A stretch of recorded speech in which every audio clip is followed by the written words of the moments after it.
Barkley really went far beyond just saying that he agreed or disagreed with that actual grand jury.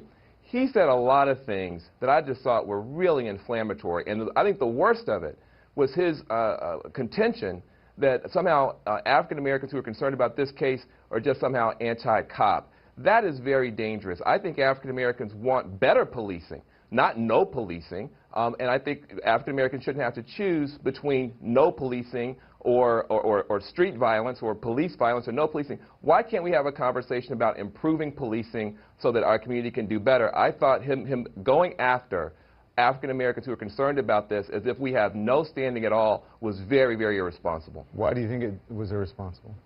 Irresponsible because listen, the African American community is not perfect, but frankly, no community is perfect. He says we have a lot of crooks in our community. Listen, there's a lot of crooks in the white community. Wall Street, frankly, is overrun by a lot of crooks, but we don't talk about that as white criminality.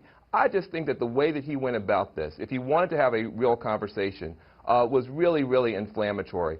African Americans deserve to be able to criticize policing. We want better policing. I'm from a law enforcement family. My dad was a cop in the military, and what I know about police is they're human beings. You don't have to deify them, you don't have to demonize them, but we were correct to raise those questions, and for him to come out, I think it's wrong. Listen, Ben, I'm not speaking for... Charles Barkley can do a good enough job, well enough job on his own speaking for himself, but quite frankly, he was not asked about Wall Street or about white criminality. He was asked about African Americans.